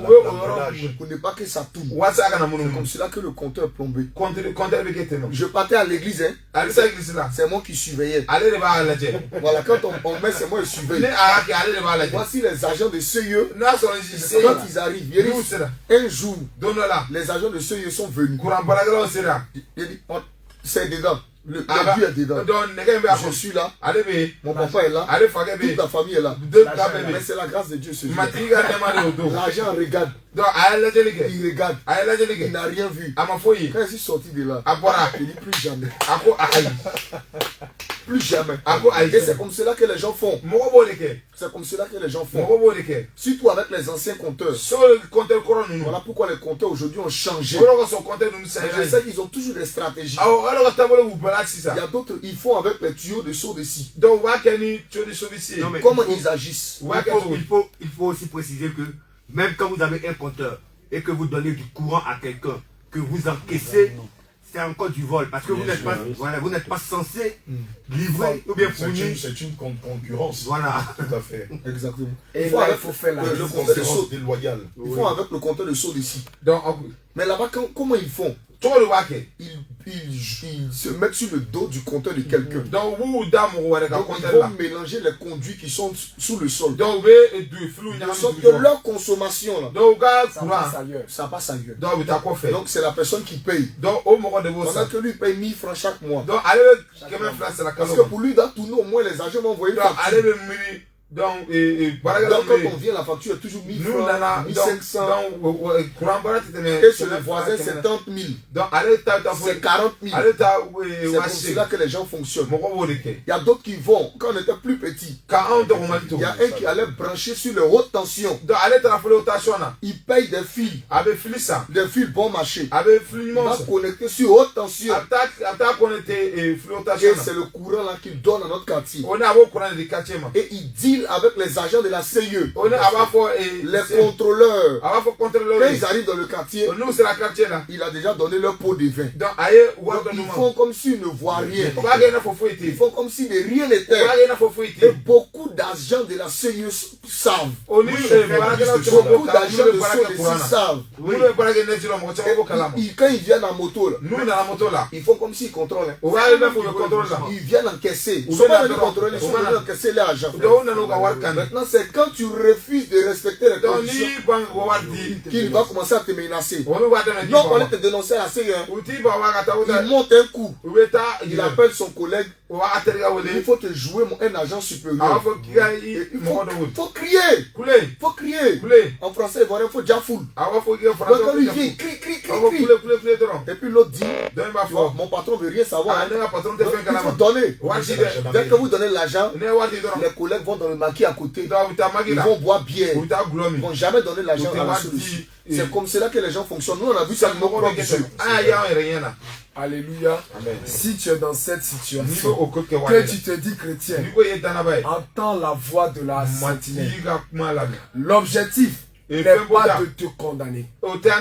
Le Seigneur Jésus nous dit, je ne veux pas que le pécheur meure, mais qu'il se répande.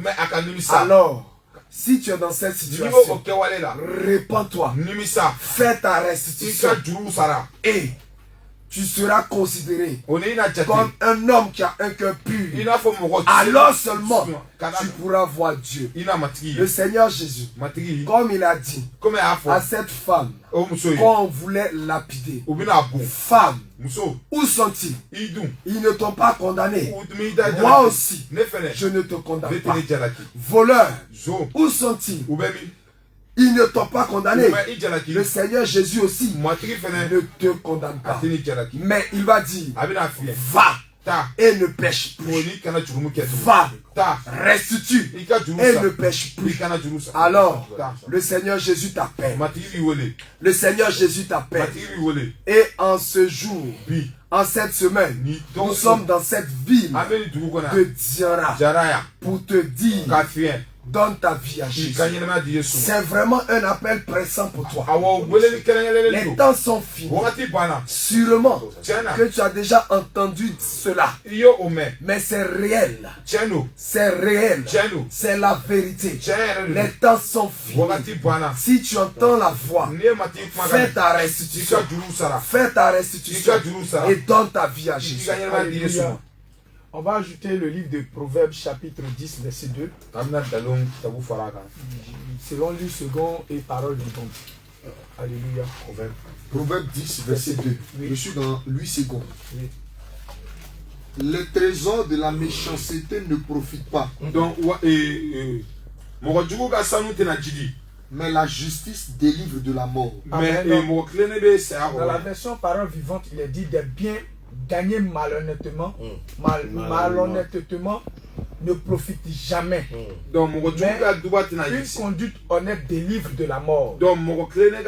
Alors toutes ces pratiques que tu fais, agent de CIE, saut de scie, professeur, quelle que soit la fonction, habillé,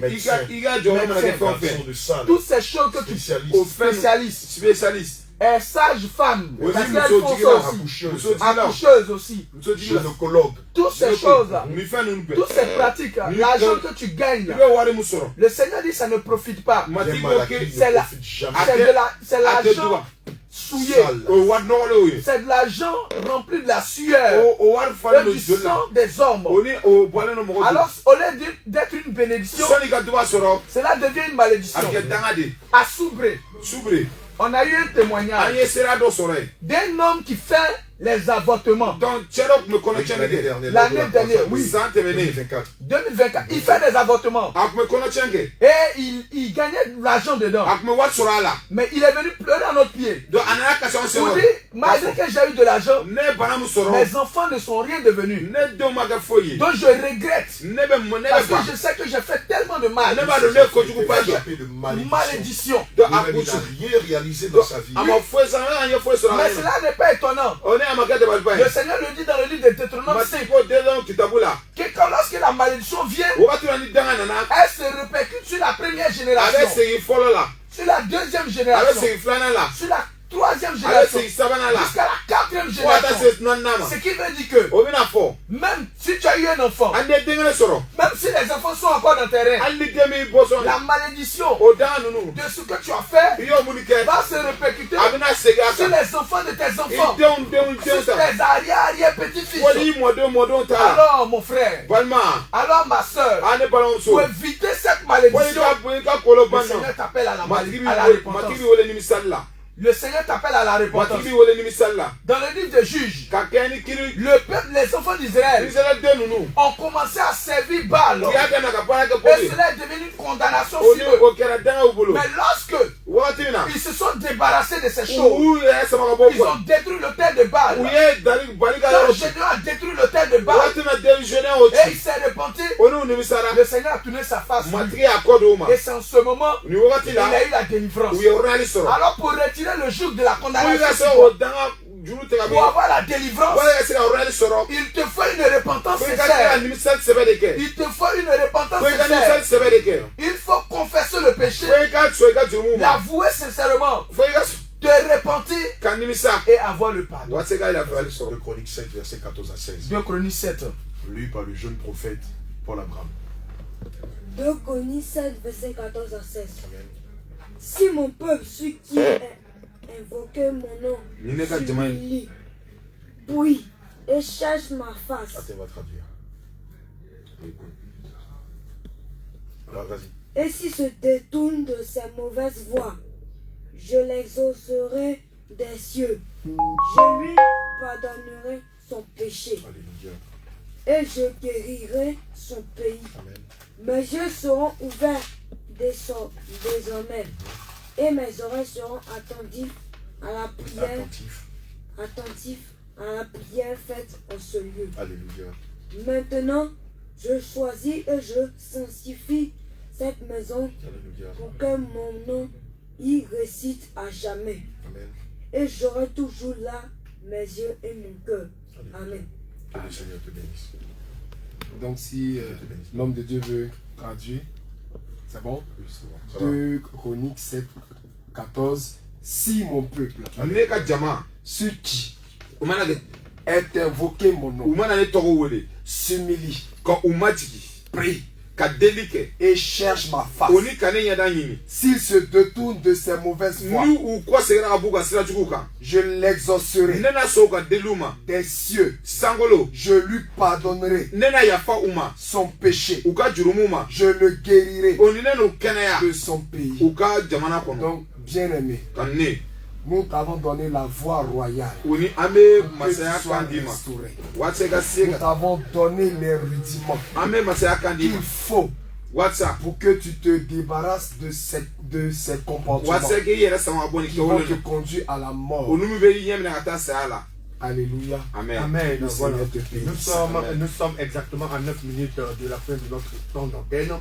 Et je rappelle que si vous voulez prendre donc attache, sinon contact avec les hommes de Dieu, vous n'avez qu'à vous rendre au domicile du commissaire Koné Nabalassé, en face de l'antenne Move, ou bien carrément appeler aux différents numéros 07 32 72 74. Je reprends le premier numéro. Oui. 2 fois 07 32 72 74. Le second numéro 01 43 49 01 18. Je reprends le second numéro 01 43 49 01 18. Que le Seigneur vous bénisse. Ok, nous avons juste 8 petites minutes et rapidement. Nous allons demander à l'évangéliste Élie de nous dire encore un dernier mot concernant bien sûr la restitution. Bien aimé, en ce temps de la fin, le Seigneur vous appelle à la repentance. Le Seigneur a dit que sur mon peuple aussi qui a invoqué mon nom s'humilie et cherche ma face. Il y avait un fils. Parce que cela aussi existe. Des jeunes qui sont au collège, au lycée. Ils vont mentir aux parents. Ils disent aux parents que non, pour acheter des fascicules, il faut 50 000, il faut 50 000 francs. Ce n'est que 30 000 ou 15 000. Mais ils multiplient le prix pour avoir de l'argent. Le Seigneur parle pour eux. Et il dit dans le livre de Proverbes 28, verset 24. Tu vas écouter, jeune frère. Et chez lui, il a eu de l'argent. Il a eu le vieux. Il a eu beaucoup d'argent. Et plusieurs sont comme ça. Même si aujourd'hui tu as eu même Proverbe 28, verset 24. Proverbe 28, nous sommes au verset 24. Oui. Celui qui vole son père. Alors Celui qui vole son père et sa mère. Et qui dit, ce n'est pas un péché, est le compagnon du destructeur. Alors que le destructeur, c'est le diable. Donc quiconque, dans son enfance, et il a menti à son père et à sa mère, et il a pris de l'argent, et il a dit que ce n'était pas un péché. Dieu dit que ton meilleur ami, c'est le diable. Parce que le diable, c'est lui le destructeur. Dans le livre des gens dit que le voleur ne vient que pour voler et détruire. Donc le destructeur, c'est le diable. Et le Seigneur dit dans le livre de Psaume 101, verset 7. Psaume 101, verset 7. Je vais m'arrêter là. Psaume 101, verset 7, je lis. Celui qui se livre à la fraude n'habitera pas dans ma maison. Celui qui dit des mensonges ne subsistera pas en ma présence. Voilà. Même le voleur, celui qui vole, vient dans la sauce. Parce que plusieurs sont ici. Ils ont volé dans la sauce. Viennent dans la sauce. Ceux qui déplacent les bornes anciennes. Le Seigneur dit que tu ne peux pas tu ne peux pas demeurer dans la présence de Dieu. Donc ce que tu dois faire, tu dois te repentir. Joël 2, verset 13. Amen. Joël 2, verset 13. Alléluia. Je lis la parole de Dieu avec respect. Déchirez vos cœurs. Et non vos vêtements. Et revenez à l'Éternel. Votre Dieu. Car il est compatissant. Et miséricordieux. Lent à la colère. Et riche en bonté. Et il se répand des mots qui envoient. Alléluia. Amen. Bien aimé, je crois que ce sera notre mot de la fin. Inviter le peuple du Diara à réellement s'attacher au Seigneur Jésus. Sûrement pour beaucoup, c'est la première fois qu'ils entendent un tel évangile. Je veux rappeler que la source de l'évangile en fait cause pour la vérité. Alors tout ce que nous avons dit depuis le début de notre passage ici, c'est que fondé sur la vérité. Parce que Jésus lui-même s'appelle le Dieu de vérité. Le peuple de Diara doit savoir ce que Christ attend d'eux, c'est d'abandonner ses mauvaises voies, de sortir du culte des faux dieux, de sortir du poro, de sortir de tout ce qu'on appelle pratique de dozo, de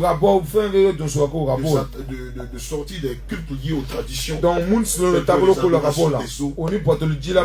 des serpents, des adorations du soleil ou de la lune, qui gagnerait à réellement s'attacher au Seigneur Jésus. Je veux rappeler que le seul qui a donné sa vie à la croix pour la rédemption de nos péchés, son nom c'est Jésus. Et en dehors de lui, point de salut. Et donc nous allons donner notre adresse. Voilà, nous sommes ici à Diara, voilà, chez le commissaire Navalassé, en face de l'antenne Move. Donc, nous sommes au 07. L'homme de Dieu va donner les contacts. 07 deux fois, le premier contact, 07 deux fois, 32 72 74. Alléluia. Le second contact, 01 43 49 01 18. Que le Seigneur nous bénisse. Alléluia. Ok, auditeurs, auditrices, voilà. Tout le plaisir a été pour nous de vous entretenir donc sur les ondes de la radio Bateau 91.3 en FM stéréo. Et nous nous retrouverons bien sûr encore sur ces ondes le vendredi. Vendredi, ce sera donc 8h30, 10h30. Voilà, nous sommes très heureux d'être en votre compagnie et que la paix de l'Éternel soit avec vous. Shalom. Shalom.